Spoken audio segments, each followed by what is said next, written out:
बरेली मौलवियों के दरमियान कहानी शरीफ का मुकाबला पार्ट 2 आप लोगों की खिदमत में हाजिर है। और खुशी की बात यह है कि अमीनुल कादरी साहब अपनी अच्छी अच्छी कहानी शरीफ सुनाकर अभी भी गेम में बाकी है। तो एक तरफ अमीन साहब होंगे और दूसरे तरफ नए कंटेस्टेंट आएंगे। तो चलिए शुरू करते हैं नए कंटेस्टेंट से बिना किसी देरी के। तो वो हो वहाबियों देवबंदियों जिसकी वजह से हजरत आदम अलैहिस्सलाम जन्नत से तशरीफ लाए। कहेंगे कैसे? मुफस्सिर किराम फरमाते हैं हजरत आदम अलैहिस्सलाम के दुनिया में आने का एक सबब ये भी बयान किया गया। तो दुनिया में तशरीफ लाए और जो गंदुम तनाउल फरमाया था उसकी वजह यह थी कि हजरत आदम की पुश्ते पाक में उनकी औलादों में अच्छे भी थे बुरे भी थे, वफादार रसूल भी थे, गद्दार रसूल भी थे। तो खुदा ने उन्हें यह सबब बना दिया उनका और दुनिया में भेज दिया कि ऐ हजरत आदम जितने गद्दार रसूल हैं उन सबको दुनिया में छोड़ के आ जाओ, फिर जन्नत में आ जाना। ये बंदा बनावटी कहानी सुनाकर मुकाबला जीतना चाहता है, मगर इसको पता नहीं है सामने अमीनुल कादरी साहब अभी भी गेम में बाकी है। तो चलिए पहले अमीनुल कादरी साहब को सुनते हैं, फिर फैसला करेंगे कौन जीतेगा और कौन गेम से बाहर होगा। आपका मेरे मुर्शिद हुजूर सैयदी महबूब इलाही निजामुद्दीन औलिया रहमतुल्लाह अलैह आपका जनाजा जा रहा है। जनाजा जाते हुए लोग शेर पढ़ रहे हैं, आगे चलते हुए सीमा के साथ जनाजा जा रहा था। मौलाना अहमद जाम का शेर पढ़ा जा रहा था। शेर ये था कि तेरा चेहरा इतना खूबसूरत है कि सारी दुनिया तो तेरी ज़ियारत के लिए आती है। हसीन और जमील खूबसूरत है कि सारी दुनिया तो तेरे दीदार के लिए आती है। अरे तू किसके दीदार के लिए जा रहा है? बस ये शेर पढ़ना था। महबूब साहब जनाजे लौट कर बैठ गए। नमी रफ्तम मैं नहीं जाता, मैं नहीं जाता।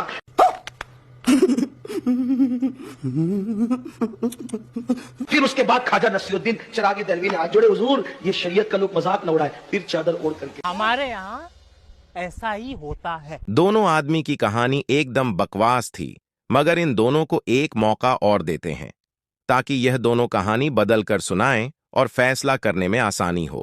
तो बाएं तरफ वाले कंटेस्टेंट फिर दोबारा कहानी सुनाना शुरू कीजिए। आला हजरत फरमाते हैं और गुनाह तो गुनाह है, नमाज छोड़ना गुनाह है, रोजा छोड़ना गुनाह है, ज़कात फर्ज होने के बाद न देना गुनाह है, हज फर्ज होने के बाद न करना गुनाह है, गीबत गुनाह है, झूठ गुनाह है, मगर ये वो गुनाह नहीं जिससे ईमान चला जाए, जिससे ईमान चला जाए, अकीदा खराब हो जाए। मगर देवबंदियों वहाबियों के साथ उठना बैठना खाना पीना ताल्लुक बनाना ये वो गुनाह है जिससे ईमान जाने का खतरा है। अब एक घोंचू कहानी शरीफ सुनाने का मुकाबला है, फतवाबाजी का मुकाबला नहीं है। लगता है जब अकल बट रही थी तो ये घोंचू कब्र पर चादर चढ़ाने गया, इसीलिए फतवाबाजी के बेगैर पेट नहीं पलता। लेकिन फिर भी अमीनुल कादरी साहब से भी सुन ही लेते हैं, फिर इस घोंचू को गेम से आउट करेंगे। हमें भी ये कहना है कि कोई मसलक नहीं है सिवाय मसलक अहले सुन्नत के। अब वाकयात की तरफ आइए। सरकार साबिर पाक को लेने की अपना जनाजा आपने खुद पढ़ा है। ये क्या हो गया? फिर एक और करामत आपके पेश खिदमत है, हजरत ख्वाजा बाकी बिल्लाह। ये ख्वाजा बाकी बिल्लाह ने भी अपना जनाजा, तो रूहानी तौर पे औलिया अल्लाह मदद करते हैं, नजर भी आ सकते हैं, सबको नहीं आते, लेकिन बल्कि आइए आपको ये बताऊं कि औलिया अल्लाह अपनी मर्जी से ही दुनिया से जाते। अमीनुल कादरी साहब की जीत होती है। यह कहानी शरीफ सुनाने का मुकाबला था और बाएं तरफ वाले घोंचू फतवाबाजी करके अपनी जाहिलियत साबित करने लगा था, इसलिए वह गेम से आउट होगा। नए कंटेस्टेंट शुरू कीजिए। जमीन का बैलेंस कायम है अब्दुल कादिर की वजह से। जमीन में ये जानवरों के थनों में जो दूध होते हैं ये अब्दुल कादिर की वजह से होते हैं, फरमाया गौसे आजम सरकार। जमीन पर जो बच्चे शिफा पाते हैं ये अब्दुल कादिर की वजह से, फरमाते गौस। बता दो दुनिया वालों से जिसको खुदा कहीं याद ना आए अब्दुल कादिर के जलसे में आ जाए। फरमाते गौस पाक जिसने ना देखा मदीने वाले को अब्दुल कादिर को देख ले। फरमाते हुजूर गौसे आजम सरकार जिसको तमन्ना हो काबा। कहानी शरीफ तो बहुत अच्छी है, मगर मुझे लगता है कि इनको भी पता नहीं है कि अमीनुल कादरी साहब अभी भी मुकाबला में अपनी जगह बनाए रखे हैं। तो अमीनुल कादरी साहब शुरू कीजिए। आप एक बस्ती में गए, देखा कि होटल है, होटल पर उबले हुए अंडे बिक रहे हैं, होटल पर उबले हुए अंडे बिक रहे हैं। गौस पाक बैठे और बैठने के बाद सोचा कि अगर ये अंडे उबले हुए नहीं होते तो इससे चूजे कितने खूबसूरत निकलते हैं। जब अंडे इतने खूबसूरत है तो चूजे कितने खूबसूरत निकलेंगे। मुर्गी के बच्चे चूजा उसको कहते हैं, इतना खूबसूरत। तो बस इतना कहना था कि उबले हुए अंडों से चूजे निकलने लगे। ये गौसुल आजम दस्तगीर की शान।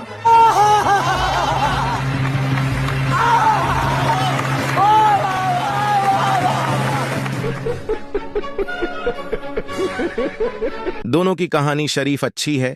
एक मौका और देते हैं दोनों कंटेस्टेंट को, तो फिर दोबारा कहानी शरीफ सुनाना शुरू कीजिए। दरवाजे पर बैठे एक फकीर आया, उसने कहा अस्सलाम वालेकुम शेख अब्दुल कादिर।